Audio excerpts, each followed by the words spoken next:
अस्सलाम वालेकुम ladies and gentleman, welcome back. आज हम बात करने वाले हैं कंप्रीहेंशन की, जो कि सीएसएस का चाहे एमपीटी हो या रिटन एग्ज़ाम हो या कोई भी कंपैरेटिव एग्ज़ाम हो, उसमें एक इम्पॉर्टेंट टॉपिक है। अब कंप्रीहेंशन को सॉल्व कैसे करते हैं, कंप्रीहेंशन है क्या, इन सारी चीज़ों की हम बात करेंगे, तो लेक्चर को लास्ट तक लाजमी देखिएगा। तो कंप्रीहेंशन का मतलब होता है कोई भी प्रोसेस या पावर किस चीज़ की, समझने की, अंडरस्टैंडिंग की, या एक्सरसाइज स्टूडेंट को टेस्ट करने के लिए, तो इसे कहते हैं कंप्रीहेंशन। ठीक है। और स्टूडेंट को टेस्ट करने के लिए किस सेंस में कि वो एक पैसेज को अंडरस्टैंड कर भी सकता है या नहीं। तो कंप्रीहेंशन में बेसिकली एक पैसेज गिवन होता है, एक पैराग्राफ गिवन होता है, और उसके बाद वहाँ पे कुछ क्वेश्चन किए होते हैं, 45 क्वेश्चन होते हैं यूजली, और कहा होता है कि इस पैसेज को मद्देनज़र रखते हुए इन क्वेश्चंस की आंसर करें। तो आपको उस पैसेज में से ही उसके आंसर ढूंढने होते हैं और आंसर लिखने होते हैं। ठीक है। अब ये किस तरह से करें, इसके मेथड की, इसके कुछ स्टेप्स की, वो बात करते हैं। तो यहाँ पे मैं स्टेप बताती हूँ। पहला स्टेप, सबसे पहले आपने क्या करना है कि रीड द पैसेज केयरफुली। आपको जो भी पैसेज दिया हुआ है उसको केयरफुली रीड करो। अगर एक दफ़ा समझ नहीं आई तो 2 से 3 दफ़ा पढ़ लो, कोई मसला नहीं है। थोड़ा टाइम अगर आप समझने में दे लोगे तो आपका टाइम वो वेस्ट नहीं होगा, बल्कि आपकी जो आंसर की प्रिसीजन है वो ज़्यादा हो जाएगी। ठीक है, ज़्यादा प्रिसाइज आंसर कर सकोगे। तो आपने अच्छे से पैसेज को पहले रीड करना है। ठीक है। पैसेज रीड करने के बाद आपने जितने भी क्वेश्चंस हैं उनको रीड करना स्टार्ट करना है, वन बाय वन उन सारे क्वेश्चंस को रीड करना है। अब आपने नेक्स्ट स्टेप ये करना है कि आपने हर क्वेश्चन लेना है, टेक अप ईच क्वेश्चन, और उसका जो पार्ट है आपने देखना है कि ये जो पैसेज है उसके किस पार्ट में से ये क्वेश्चन लिया गया है, इसका आंसर कहाँ से बन सकते हैं। अपने पैसेज में से वो पार्ट फाइंड करना है। ठीक है। आप एक लेड पेंसिल हाथ में लो और साथ वो उस पार्ट पे जो आपको पार्ट लगे कि इसमें से ये फलां क्वेश्चन लिया गया है, वहाँ पे क्वेश्चन की नंबरिंग दे लो। ठीक है। उसके बाद आपने क्या करना है कि जितने भी क्वेश्चंस हैं उनके आंसर आपने अपनी वर्डिंग में लिख लेने हैं, इन योर ओन वर्ड्स। ठीक है। आपने सिंपली राइट कर लेने हैं। राइट करने के बाद क्या करना है कि आपने अपने आंसर्स को रिवाइज करना है। ठीक है। और उन्हें अच्छे से देखना है कि आपने कौन कौन सी मिस्टेक की हुई हैं। ठीक है। अब जब आपको पता चल गया कि आपकी मिस्टेक कौन सी हैं, तो आपने सारी मिस्टेक को करेक्ट करने हैं। ज़्यादातर कौन सी मिस्टेक्स होती हैं? स्पेलिंग की मिस्टेक होती है, ग्रामर एंड एडियम की मिस्टेक होती है। ठीक है। और पंक्चुएशन की भी मिस्टेक्स होती हैं। तो आपने इन तीनों चीज़ों को वहाँ पे देख लेना है कि आपकी अगर कोई स्पेलिंग मिस्टेक है उसे ख़त्म कर दो, कोई ग्रामर या एडियम की मिस्टेक है उसे ख़त्म कर दो, आपके पंक्चुएशन की मिस्टेक है उसे ख़त्म कर दो। ये ख़त्म करने के बाद आपको जो है पता चलेगा कि आपका आंसर ठीक से लिखा गया है। ठीक है। अब एक और चीज़ आपने माइंड में ये रखनी है कि अगर आपका जो क्वेश्चन है वो शुरू हो रहा है वाई से, कि आपसे कोई भी क्वेश्चन पूछा जा रहा है कि why he is going there. ठीक है। तो इसका जो आंसर है उसमें बिकॉज लाजमी आना चाहिए। ठीक है। बिकॉज लाजमी आना चाहिए। ऐसा नहीं है कि बिकॉज से शुरू हो, बल्कि आना लाजमी चाहिए। फॉर एग्जांपल मैं आपको एग्जांपल देती हूँ। जैसे क्वेश्चन हो कि why did you go there, तो आपने ये नहीं करना कि because I wanted to see him, बल्कि कंप्लीट इस वे में लिखना है कि I went there because I wanted to see him. ठीक है। बिकॉज लाजमी आना चाहिए। फाइन। उसके बाद आपके जो आंसर हैं वो वेल थॉट होने चाहिए। ठीक है। और कंप्लीट होने चाहिए, हर एस्पेक्ट में वो कंप्लीट हो, उसमें कोई भी इनकम्प्लीट बात नहीं होनी चाहिए। जैसे where was he going question किया जा रहा है, आप आंसर लिख दो कि टू कॉलेज। क्या ये मीनिंगफुल है? ये इनकरेक्ट है, बल्कि इनकम्प्लीट है।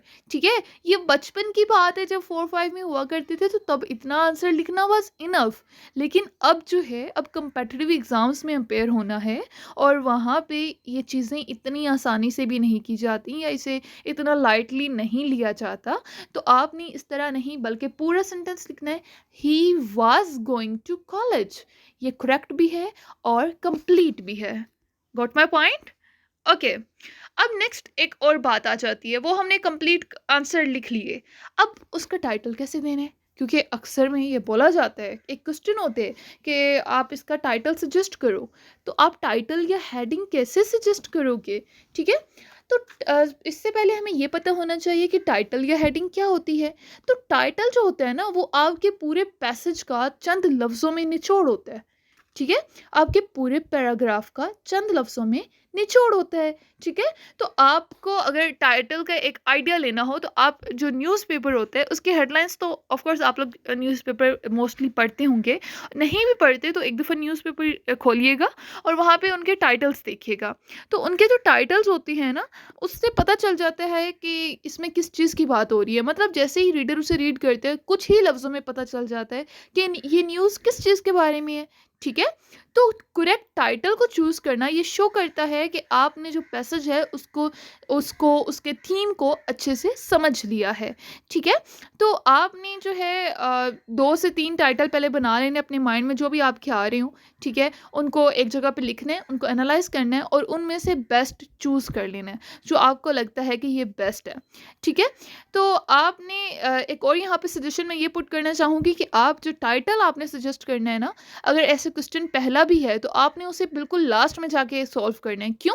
क्योंकि जब आप बाकी क्वेश्चन को सॉल्व कर लेंगे तो आपके माइंड में पूरे पैसेज का एक स्केच लाजमी बन जाएगा। तो जब वो स्केच बन जाए उसके बाद आप जो है उसे आंसर कीजिएगा, ठीक है? अब यहाँ पे मैं आपको बताती हूँ कि a good title should have following qualities, उसमें कौन-कौन सी चीज़ें होनी चाहिए। पहली, it should cover the maximum possible meaning of the passage.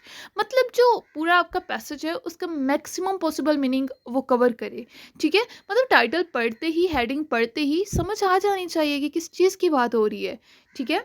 उसके बाद ये बहुत जनरल भी नहीं होना चाहिए और ना ही बहुत स्पेसिफिक होना चाहिए, ठीक है? मतलब ऐसा ना हो ना कि आप बहुत ही ब्रॉडली बात कर दो और उसमें वो भी प्रिसाइज चीज़ नहीं होती, अच्छी चीज़ नहीं होती। और बहुत ज़्यादा स्पेसिफिक कर दो तो ऐसा ना हो कि आपके कुछ एस्पेक्ट्स उसमें कवर ही ना हो, ठीक है?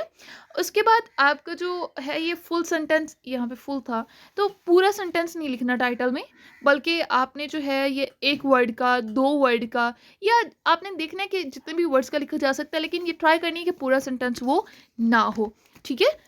उसके बाद हमारे पास आ जाता है कि टाइटल को या हेडिंग को सप्लाई करने के लिए पैसेज में आपने जो है इसको आप नेम कर सकते हो मेन करेक्टर से, ठीक है? पूरा पैसेज करते हुए आपके पास जो भी मेन करेक्टर था उसमें, उससे कर सकते हो, ठीक है? या कोई भी ऑब्जेक्ट उसमें जो इम्पोर्टेंट था, ठीक है? करेक्टर हो गया, कोई भी ऑब्जेक्ट हो गया, या कोई इंसिडेंट, मतलब उसमें किसी अहम हादसे की बात की गई थी, वाक़ये की बात की गई थी, तो आपने उसको मेंशन कर देना है। मतलब पैसेज में दिया गया तो आपने टाइटल में भी उसको मेंशन कर देना है, ठीक है? और या फिर कोई भी प्रोवर्ब जो है वहाँ पे सूटेबल हो उस पैराग्राफ के मुताबिक, तो आप उसको भी लिख सकते हो, ठीक है? जो आपका टाइटल है वो उस टाइटल और सबटाइटल की फॉर्म में भी हो सकता है, ठीक है? टाइटल मतलब मेन बात और सबटाइटल टाइटल का ही पार्ट होता है, लेकिन उससे थोड़ी-सी वो और ज़्यादा स्पेसिफिक हो जाता है, ठीक है? तो टाइटल में जो टाइटल और सबटाइटल की फॉर्म में जो लिखा जाता है उसको सेपरेट किया जाता है कोलन के थ्रू। कोलन हमने पंक्चुएशन वाले में पढ़ा था कि ये 2 डॉट्स एक दूसरे के ऊपर नीचे जो हैं ये कोलन होते हैं। एग्ज़ाम्पल आपके सामने है, पॉपुलेशन कंट्रोल टाइटल हो गया।